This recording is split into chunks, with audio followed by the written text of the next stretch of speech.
Bienvenue, moi, c'est Flora, et aujourd'hui, je t'embarque pour un grand voyage au cœur de l'économie circulaire.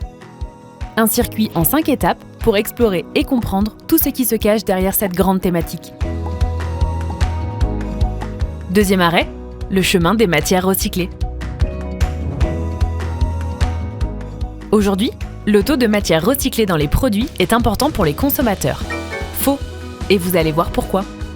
Le laboratoire d'économie et gestion de l'USMB a mené une étude auprès de 200 consommateurs. Plusieurs smartphones leur ont été proposés avec des caractéristiques différentes, plus ou moins fiables, plus ou moins réparables et avec plus ou moins de matériaux recyclés. Résultat, les consommateurs acceptent de payer plus cher uniquement lorsque la circularité est élevée.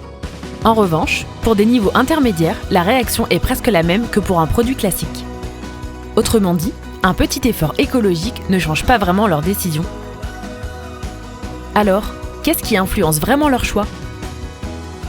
Deux éléments ressortent clairement, la fiabilité et la réparabilité. Les consommateurs sont prêts à payer environ 2 fois plus pour un produit qui dure plus longtemps ou qui peut être réparé que pour un produit contenant davantage de matières recyclées. Pourquoi ? Parce que ces caractéristiques ont un impact direct sur leur quotidien. Et oui, un produit durable signifie moins de pannes, moins de remplacements et donc moins de dépenses. Mais tout le monde ne réagit pas de la même manière. Les personnes très sensibles aux enjeux environnementaux accordent davantage d'importance à la présence de matériaux recyclés.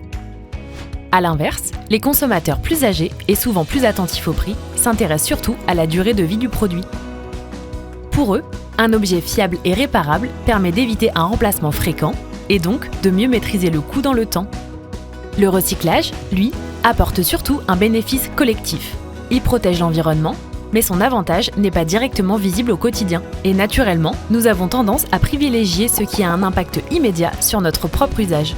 La façon dont les consommateurs perçoivent la qualité d'un produit dépend aussi du type d'objet.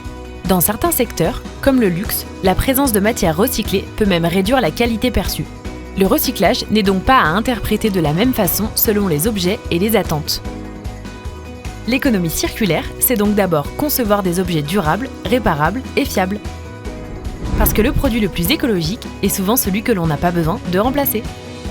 Prêt pour la suite ? Alors rendez-vous à la prochaine étape du voyage au cœur de l'économie circulaire avec la Fondation USMB.